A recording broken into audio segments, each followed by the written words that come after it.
Well, we're opening up the month of June with a very special guest. David Peskin is with me.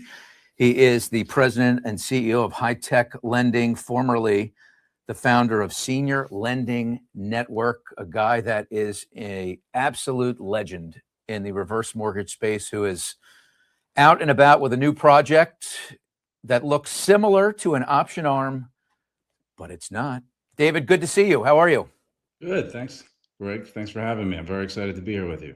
I'm excited to have you here, and you and I got to know each other under some, tumultuous circumstances. It's nothing I'm not used to. I wrote a post when I saw that you guys were hitting the market with lots of options for payments, and of course, I thought option arm right away. And you and I had some dialogue and some discussions, and you set me straight. And here we are, all these months later, and we're here to talk about a new product and a new venture for you. But before we do that, I feel like it's appropriate to call you a legend. I really do. I mean, you started Senior Lending Network. Some folks that are as old as I am, not quite as old as dirt, but nearing that phase of their lives, is familiar with it from this commercial. Let's take a look. And if you're expecting the quality of this commercial to be good, folks, guess again.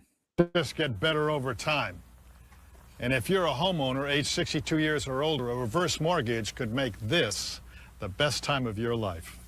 Hi, I'm Robert Wagner for the Senior Lending Network. A reverse mortgage is a government-insured loan that allows homeowners 62 and over to access the equity in their homes without making any monthly loan payments. I know it sounds too good to be true, and I'm sure you have a lot of questions. That's why the Senior Lending Network created this free educational video. It'll tell you all about government regulations, insurance.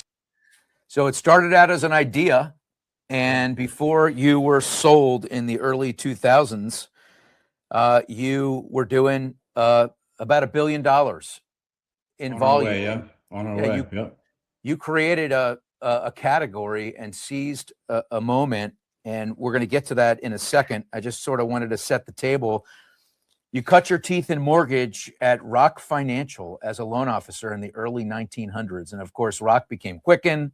Quicken became Rocket. Yeah, that's right. The more things change, the more questions there are. And there certainly has been a lot of change in your business. Take us back to that time when you were just a kid at Rock Financial. What were those moments like? And did you realize that you were going to be in mortgage for a long period of time then? You were probably in your late teens, early 20s at the time. That's right. Let's see. I joined there in 94. I spent 2 years there. This was when they were literally just doing everything face-to-face or over the phone, but it wasn't applications over the phone. And, there was talk about us being able to do loans over the internet through a call center where people could take applications. And, I'll tell you one thing, they were always able to do is be very aggressive in any approach they took, and they weren't afraid to test new ideas, new concepts. So the first one was Mortgage in a Box, where they created this actual application that was overnighted in a box for people to fill out at their house and send it back. And then later that transitioned to online. And I left there before they went public, but really impressive. I mean, marketing was their thing. Well, and they're still bobbing and weaving and recreating. And so when you look at that, when you think that you were, I don't know what number employee you were, but it certainly wasn't in the thousands, and you see where they are now, what are your thoughts? I'm not surprised. I mean, Dan was a very impressive guy. And was brilliant in the way he did things. And it's just amazing what they've done in a short period of time. Yeah, for sure. So you later would go on to eventually open up your own company. And that company then became the Senior Lending Network. We just saw Robert Wagner. And I think what's interesting when you look at that commercial is there were a lot of questions then, right? It's not a product everybody knew, and he went to great lengths during that commercial to say, hey, I know what you're thinking, but here's what it really is. And it's, again, just like Rocket is continuing to reinvent itself, you're kind of in a similar moment today with what you're doing at HighTechLending, where you are president and CEO, and you've got this product called Equity Select. And this is pretty darn unique. Tell us about it. What do we need to know about Equity Select and the inroads you're trying to make here at this point in your career? Well, look, the way to think about it is this. There's millions and millions of homeowners that have a tremendous amount of equity in their home. And they're looking to tap the equity, whether to pay off debt or home improvements, fund long-term care, whatever it may be. And just because of traditional underwriting guidelines, they're not able to tap that equity. So what are they doing? They're running out and charging up credit cards and paying endless amount of interest. So we kept looking at this void in the market and saying to ourselves, okay, there are people who may want to go for a reverse mortgage who are of age, who are looking to tap the equity and not make any payment. I'm not sure making no payment is really the best thing. However, there are people who are looking for that, but it's a small subset of the market. You have this whole other 98% of market, 99% of the market that really wants to tap the equity. But if they're on fixed income, maybe they're self-employed, they're not qualifying for that debt to income ratio of 50%. So we looked at it and said, okay, how do we give people access to the equity who can't qualify due to DTI, but they have assets, they can easily make payments over and above the 50%, meaning the full interest payment or principal and interest payment, but on paper they can't show it. What if we can reconstruct a payment that allows people to tap the equity in their home with a payment that makes sense for them and gives them flexibility? So if you think about today's HELOC, people can pay interest only. And the interest only typically is for 10 years, and then the loan recasts and the payment shoots up. So to some degree, you've got some issues there because there's payment shock for some people, but now they're only paying interest only. What if you can't qualify for that and you can qualify for a payment, let's call it half of interest only? So let me give you an example. Let's say the interest only payment is $1,000 per month.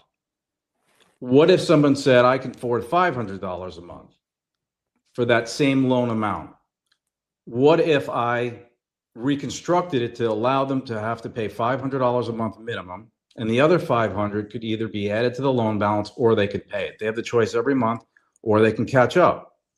So what we do is we design the LTV based on the cash flow that the consumer is willing to make. If they're willing to make a higher payment than $500 every month, so instead of a $500, they pay a $750, we'll give them a slightly higher LTV. So it's really no different than a traditional HELOC, other than the fact that we let you go below the interest only. What we've also found is a lot of people who borrow on a HELOC, that interest only payment, some of it is coming out of the line of credit. So that line of credit is growing just to cover that payment. So we look at it and say, well, if you're not making the $500 payment, we're adding it to the line of credit, no different than if you're borrowing from the line of credit. That's kind of the way we view it, but we've got safety nets there. So let me stop there and see what questions you might have.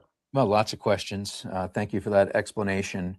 When you look at this page right here, right, you see that there are 5 options. This doesn't, doesn't look too dissimilar to, if I look at this from the outside in, I'm thinking, God, these are a lot of options, So it reminds me a little bit of the option arm, but I know that it's not the option arm. I know that there are major differences here.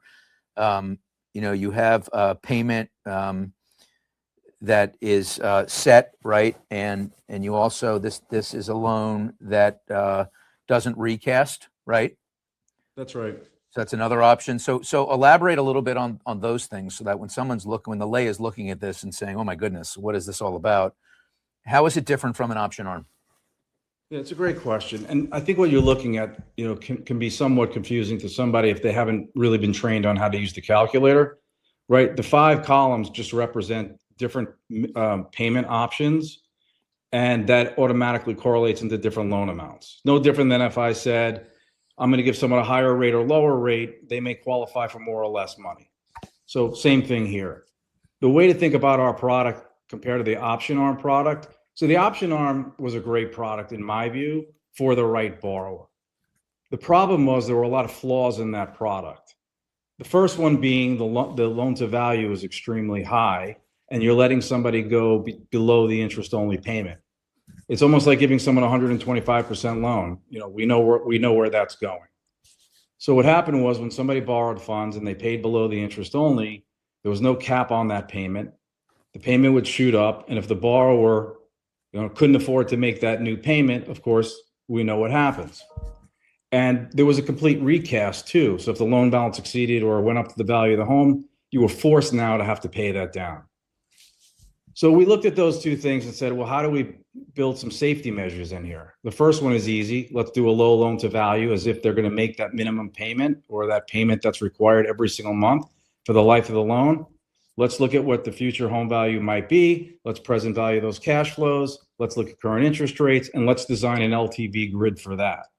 The other way to look at this from a safety point is in every one of those columns, you'll see there will be a cap payment, or the payment that the borrower is not required to make a payment higher than that for the entire life of the loan. So there's no recast. So in my example that I gave you of $500 out of $1,000, the borrower will never be required to pay more than the $500 per month for the full duration of the loan. The loan will never recast. So we qualify them on that $500 versus $1,000, and that's what allows people to qualify for more money. Now, this is LTV based. So in reality, if they're going to make a smaller payment, they may get a really low loan to value. If they're going to make a higher payment, they'll get a higher loan to value. But we also factor one other thing into it, and we do use age, but we use age based on how long we think they're going to remain in the home, and we tie that into the loan to value. Does that make sense? It makes sense, yeah. And also another difference is that with the reverse mortgage product, you had to be what, 59 to get that? Yeah. What, So what, today I what, think what was the 55. qualifying age? How old did you have to be? 55? It used to be 62, and then there was some proprietary products that came out, 55. Ours is really any age, but the reality of it is until you get to 50, the LTVs are probably not going to make much sense. It's really designed for those that have been living in their house for a really long time, have a lot of equity in their home, and maybe the house needs work. Maybe they want to stop charging up their credit cards. Real estate taxes have gone up. Homeowners insurance costs have gone up. So it's just another way for people to access the equity in their home, be able to remain in home, and have very comfortable payments, the flexibility of those comfortable payments. We've heard Here's about how all I think about it. Yeah. Life changes, right? And you may be living in the home 15 years, 20 years, 30 years. Your life changes, but your mortgage payment doesn't. So we decided to have a mortgage payment does change based on your life. So we've heard a lot of upside. What is the downside to this product? What is something that makes this not for everyone? So LTV, right? I think when we first rolled the product out initially and explained how the DTI works, and people can qualify for more money in terms of an overall loan amount, but it still needs to be a low loan to value. So people might think you might get 90% loan to value. That is not the case. And I guess from where you're sitting, and as the market continues to evolve and there is more creativity coming into the market, I would imagine when you look at bank statement loans with very high LTVs and you look at DSCR loans and non-QM loans at very high LTVs that hinge on a payment that you just hope continues to be made by renters, that you feel like this is a safer bet. Absolutely. Look, I think payment shock is important, right? To make sure that someone's not going to have payment shock. So we made sure of that.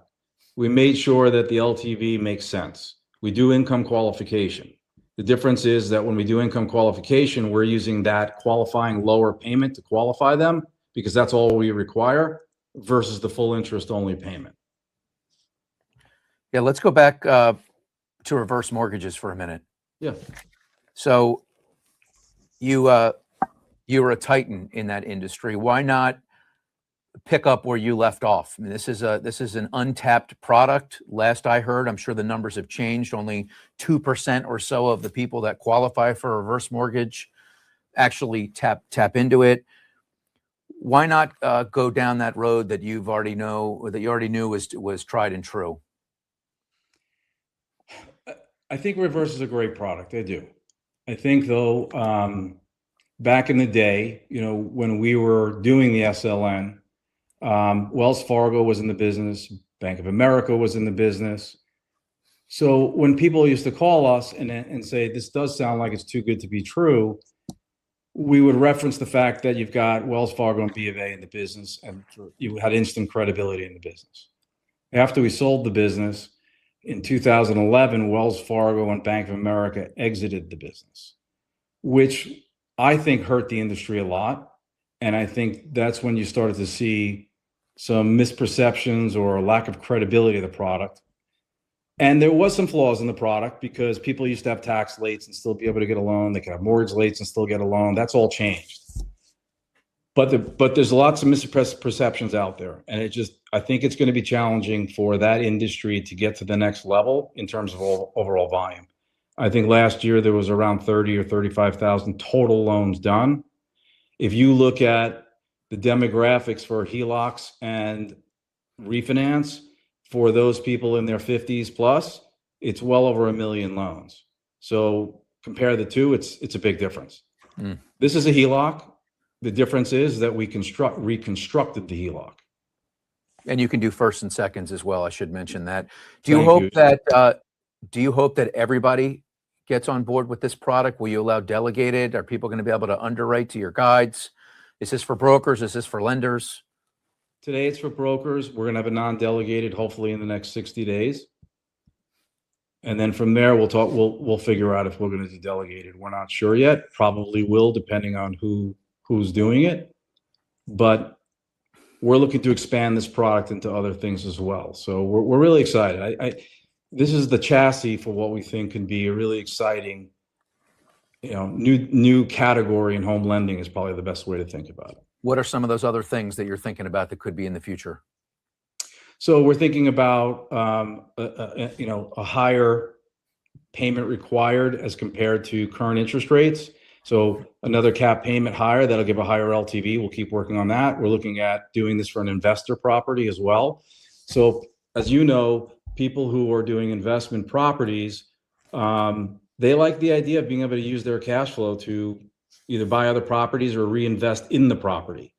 So we think we can design a really low loan to value and give similar payment flexibility for an investment property. And then we're also looking at second homes. So there's a lot of equity out there, and I think people want to tap it for different reasons. I'll give you another great example of where this product can fill. Two examples. One is the credit unions. We're talking to a lot of credit unions about offering this to their members when they don't qualify because of debt to income and they want to tap the equity in their home. We all know that credit unions, have customers who've been around for a long time, and their members are very important to them. So we think this fills a void, and they'll be able to offer it right out of the credit union. And then the other is we're partnering with a long-term care provider who sees this as a great way to finance long-term care, right? If you can pay for a premium up front and know that you have long-term care for future years to come with a small monthly payment, that's a big opportunity. So it's how people use the equity in their home for retirement purposes, for estate planning purposes, for health. It shouldn't be just trapped in the home, right? Yeah. So how big's the appetite for this in the secondary and capital markets? We think it's we've got a lot of great investor partners who are really excited about this, and they think that this does really fill the void in the market for those that have a lot of equity and want to tap the equity. So yeah, we've got some really good partners, and I think there's a pretty big investor out there. Look, you know, Greg, and I've seen your some of the things that you've covered. There's lots of products out there, right? They're not all right for everyone. Certain products are right for the right person. But the tapping equity is really going to be really important in years to come. Still though, a stigma, right? Like you and I have talked about it kind of off camera here, and that's something you had to grapple with and had to kind of face the reality that there would be some explaining to do. At any point during the process, did you think, man, maybe this mountain is too steep to climb? I thought that with reverse. With this, I knew there would be a little bit of a mountain to climb, but I also think that people out there are really smart and getting more sophisticated with products. AI is making it also a lot easier. So we built an engine that is around the borrower, not the product. So I think people will get that. And I think it's important. And if we can customize a loan to specific borrower's needs, not just everything being one LTV or one debt to income ratio, I think there's lots of opportunity. So yeah, I do think people will get it. I think it's a training curve and a learning curve. Did you ever think the loan officer at Rock Mortgage would be playing at the level that you're playing at now? I didn't know if I was going to be in that business that long, but one thing led to another, and somehow we just keep going at it, right? So yeah, what did you think you'd be when you grow up? When you grew up, a baseball player, football player, a scientist, an astronaut? Definitely not a football player. Not at my height and not at my size. Well, we have even more in common than we thought. This is amazing. Look, I've always liked the finance space. Whether it be private equity or mortgages, I wasn't sure. Sometimes I say to myself, wouldn't it have been better to be in private equity or hedge funds? And other times I get really excited about this.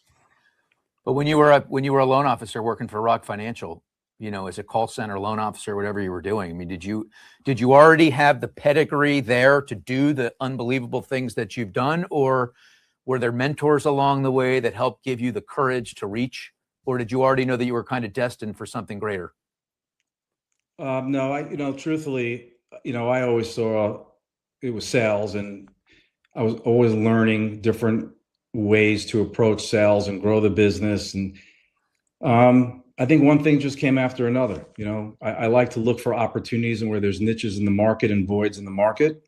I felt back then when I first heard about the reverse mortgage and saw it, I always wondered why it was a small market and no one was paying attention to it. We spent a lot of money on focus groups and eventually learned that, people were not looking to call into a salesperson at that age. That's why we created the video and the education video. And it took us a long time to figure out how to get that segment to be willing to learn about the product. Yeah. So everything's a learning curve. Compare that excitement when you saw the opportunity, when you're a chess player, obviously. That's what you just described was a game of chess. You saw 4 or 5 moves ahead. You're saying the same thing here. You just articulated it. So yes, compare the excitement then for the excitement you have now and the opportunity in front of you. Oh, I think this opportunity is 10 times, 1,000, I'll say 1,000 times greater, just knowing the size of the market in the reverse compared to the amount of equity that's available in these homes. And people are used to HELOCs. They understand HELOCs. This is not meant to design for someone just to make the minimum payment. It helps them qualify. If they want to make the minimum payment, they can. No different than a credit card, no different than a lot of things. But it's all about education. So we have TV commercials coming out, hopefully in July, that are all going to talk about the flexibility in the payment and giving people the option to select a payment that they feel comfortable with, as long as they make that minimum payment every month. Well, you made massive inroads through the Robert Wagner campaign at the Senior Lending Network. Are you reaching back into that old playbook, and will we see you on a bunch of cable outlets? What's the strategy to get out in front of this and have as many eyeballs on it as you can get? Yeah, it's all about this different distribution. So TV obviously helps create awareness. We're not going to have a spokesperson, but we will be, making sure that people understand that they can tap the equity in their home with flexibility, with a comfortable payment. And then we'll be working with credit unions. We'll be working with different lenders, and mortgage banks for distribution. Yeah. So David, how much time are you planning on working on this, like every week? What do you think as you look out? Obviously it's going to change, but is this a 30-hour, 50-hour, 80-hour? Like, what are you pouring into it? I'm sure at this point in your career, you have a lot of great support people. I'm into this at least 6 days a week and more. It's a lot. Think about, you're creating a new product, you're creating a new technology platform, you're creating a new category, and you're educating, right? Not only consumers, but you're educating the market on how this product works. And the people that have used the engine and provided loans for customers really like it a lot, and they're really excited about it.